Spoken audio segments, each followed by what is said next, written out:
বিসমিল্লাহির রহমানির রহিম। আসসালামু আলাইকুম দর্শকবৃন্দ, কেমন আছেন? আশা করি ভালো আছেন। আমিও ভালো আছি। শুভ নববর্ষের আর একটা ছোট্ট ভিডিও নিয়ে চলে আসলাম। ভিডিওটা আমরা দুজন ভোরবেলায় যখন উঠে গিয়েছিলাম রমনার বটমূলে যাওয়ার জন্যে বের হয়েছি, তো খানিক ধরে ভিডিও করেছিলাম, কেটে কেটেই দিলাম আপনাদের। তো এখানে এসে যারা ঢাকায় থাকেন তারা তো রমনার পার্ক এটা চেনেন। তো এখান থেকে ওই বটমূলে ওখানে গান হচ্ছিল, সেটাই দেখতেছিলাম। ওখানে দাঁড়িয়ে তো কোথা দিয়ে যাব সেটাই চিন্তা করতেছিলাম। তারপরে এখান দিয়ে ঘুরিয়ে চলে আসলাম। তো আমরা এখন রমনার বটমূলে ঢুকছি। তো ঢোকার পথে অনেকখানি রাস্তায় সাথে আমার সেজন্য ছিল, দুইটা বাচ্চাও ছিল সাথে। শুরুতে লাইক দিতে ভুলবেন না। গিয়ে খুব ভালো লাগলো। আর এই যে কত সুন্দর সুন্দর পিচ্চিরা সুন্দর সুন্দর শাড়ি পরে আসছে, দেখতেও ভালো লাগতেছিল। আর আমি প্রতি বছরে তো আসি এখানে, তো এইবার এত কাছ থেকে দেখতে পারবো এটা ভাবতেও পারিনি। খুব সুন্দর নিরাপত্তা ছিল, আর ভিতরে যাওয়ার জন্য খুব সুন্দর প্রবেশ পথও ছিল। মানে প্রতিবারই হয়, তবে এবারটা গ্যাঞ্জাম মুক্ত, খুব ভালো লাগছিল। আর আস্তে আস্তে আমি ভিতরে চলে গিয়েছিলাম, সুন্দর করে বসে অনেকক্ষণ উপভোগ করলাম, খুব ভালো লাগলো। আর এই ফার্স্ট এত কাছ থেকে দেখলাম, সেই করোনাকালীন সময় থেকে শুরু। তারপরে রোজা এটা সেটার জন্য পহেলা বৈশাখ দীর্ঘ 4-5 বছর তো ঠিক মতো আসা হয় না। আর ছোটোবেলা থেকে টেলিভিশনে দেখি, সেটার তো অভিজ্ঞতা ছিলই অন্যরকম। আর এত কাছ থেকে দেখার অভিজ্ঞতা একরকম। তো আপনারা দেখতে থাকেন, উপভোগ করতে থাকেন আমার সাথে। ঢাকায় আসার পর থেকে কিন্তু প্রতি বছরই আসি, তবে এত কাছ থেকে দেখতে পাই না।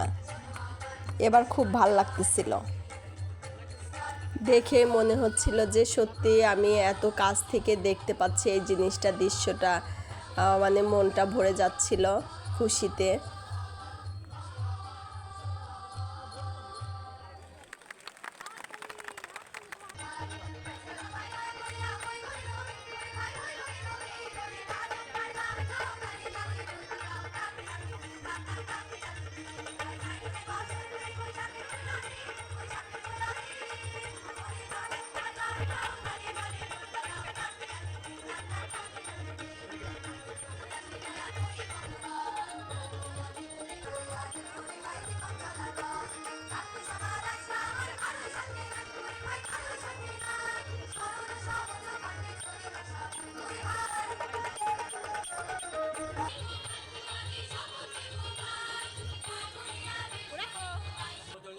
শান্তি, স্বস্তি, নিরাপত্তা নিশ্চিত করে ধর্ম, জাতি উত্তর করে নববর্ষ উঠা লাগলে আর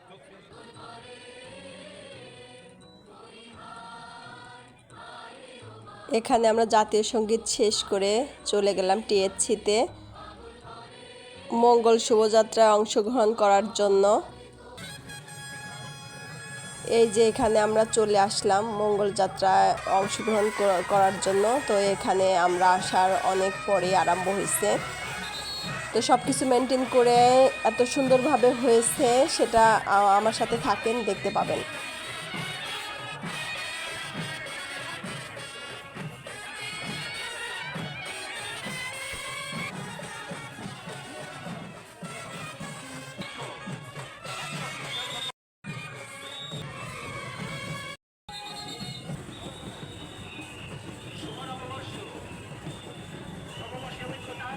খুব ভালো লাগতেছিল, ধর্ম বর্ণ নির্বিশেষে সব জাতিরা এসেছিল। চিটাগাং থেকেও একদম পাহাড়িরা চলে আসছিল, তাদের যত কালচার আছে সব কিছুই তুলে ধরলো। আমাদের কৃষক ছিল, শ্রমিক ছিল, রিক্সাওয়ালা মামারা ছিল, মানে পুরা মানে কি বলবো, এটা আমি বলে বোঝাতে পারবো না, নিজে চোখে না দেখলে আমি সবটুকুই আপনাদের সামনে তুলে ধরতে পারিনি।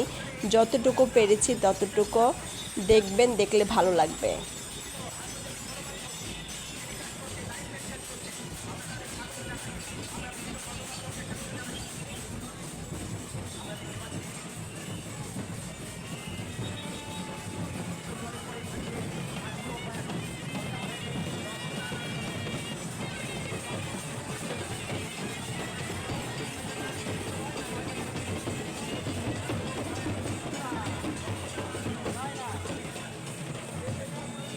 আবার এখানে সাধু সন্ন্যাসীরাও অংশগ্রহণ করেছিল। তারা বলতেছিল আমরা এই স্বাধীন দেশে এই প্রথম এবার অংশগ্রহণ করতে পেরে আমাদেরও খুব ভালো লাগতেছিল। তারা সাক্ষাৎকার দিচ্ছিল সাংবাদিকদের।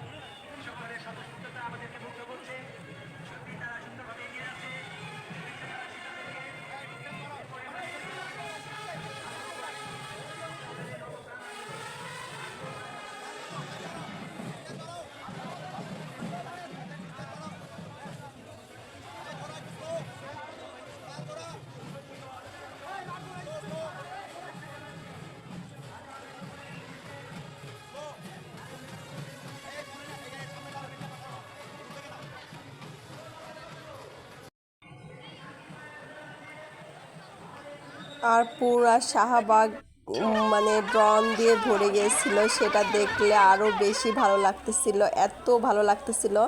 তবে প্রতি বছরই যাই করোনার আগ থেকে আর কি, করোনার পরে আর যাওয়া হয় নাই। করোনার পরে এই প্রথম যা হলো, কারণ সবাই জানেন যে নানান রকমের সুবিধা অসুবিধার কারণে কেউ বের হতে পারে না। তবে ঢাকার শহরে যারা থাকেন, এই আজকের এই পহেলা বৈশাখের এই দৃশ্যটা যারা মিস করেন, সামনের বাড়ি থেকে করবেন না। কারণ এই দৃশ্যটা এতই মনোমুগ্ধকর, বাঙালি হয়ে বাংলাদেশের এই কালচারগুলো মিস করলে মানে তার জীবনটাই বৃথা। আমি মনে করি যে এটা আমাদের সারা বছরের একটা আনন্দ। তারপরে এখানে একটা এই যে ফ্যাসিকবাদীর মানে একদম রাক্ষসী মুখটা সামনে আসলো, সেটা দেখেও মানে পুরাটাই এত সুন্দর লাগছে, এত ভালো লাগছে। মানে কি বলবো, সব কিছুই চারুকলার শিক্ষার্থীদের অবদান। দেখতে থাকেন, আমি আর কথা বাড়াবো না।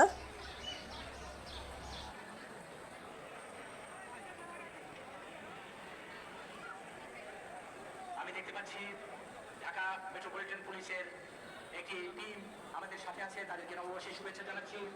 তার শ্রেণী পেশার মানুষ আমাদের এই শোভাযাত্রায় অংশগ্রহণ করেছে, আপনাদের সবাইকে বিশেষ শুভেচ্ছা জানাচ্ছি।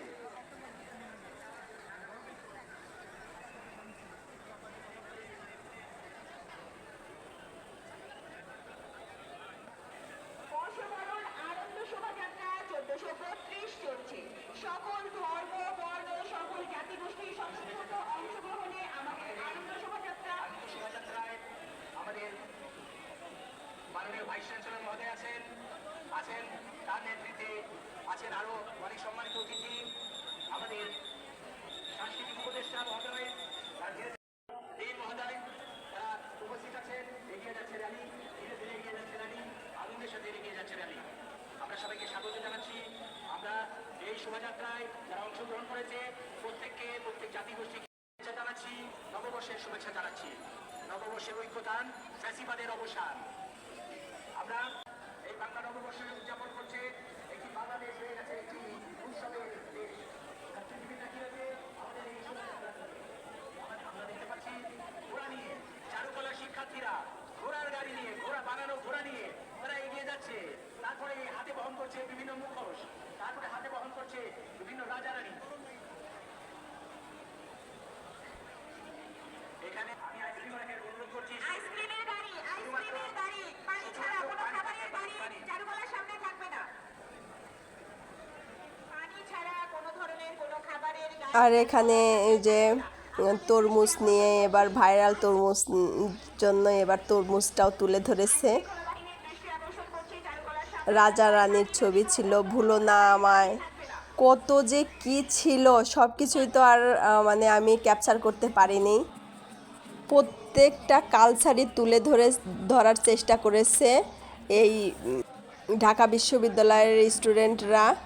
আর প্রত্যেকটা দলই মানে সব কিছুই ছিল, আর এমন কোনো কালচার ছিল না যে তারা তুলে ধরতে বাকি রেখেছে।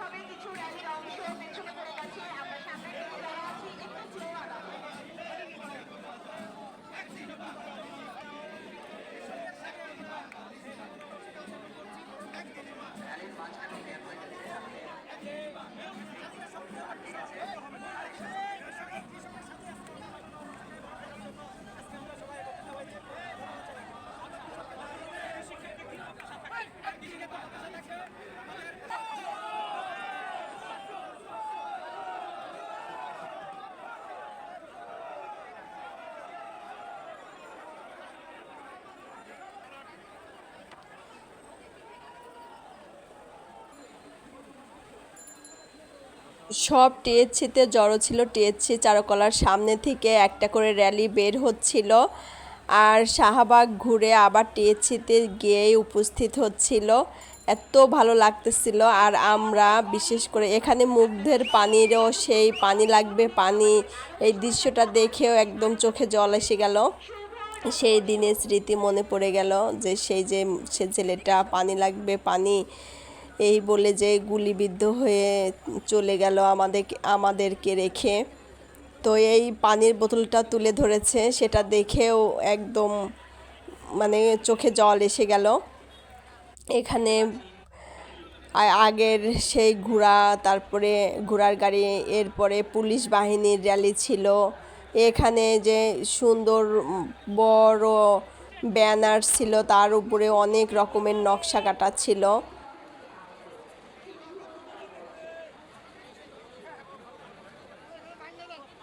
এগুলা দেখতে আসলে অন্যরকম লাগে। সবচেয়ে বেশি ভালো লাগতেছিল যে এখানে ছেলে বুড়ো কেউ মানে ভেদাভেদ ছিল না। সবারই মনে হচ্ছিল সবারই 18, 20 বছর, 25 বছর বয়স। তারা নিজেরাই বলতেছিল যে আমাদের বয়স এখন কমে গেছে, আমাদের মনে হচ্ছে আমরা 18 বছরে চলে আসছি, 25 বছরে চলে আসছি। এদের যখন সাক্ষাৎকার নিচ্ছিল, আনন্দে আত্মহারা সবাই।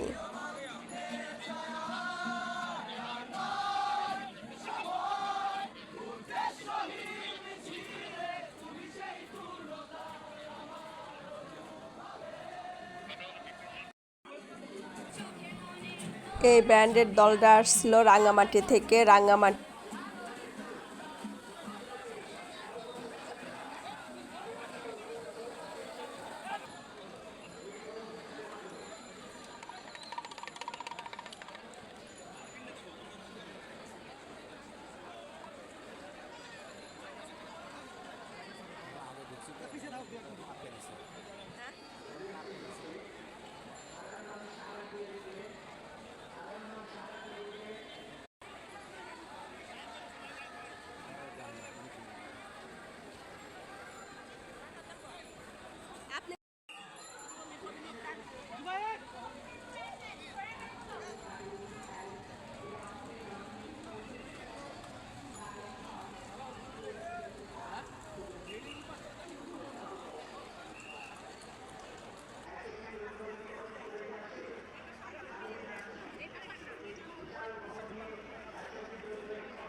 কেমন লাগলো কমেন্ট করে জানাবেন। ভালো থাকবেন, সুস্থ থাকবেন, আমার চ্যানেলের সাথেই থাকবেন। আল্লাহ হাফেজ।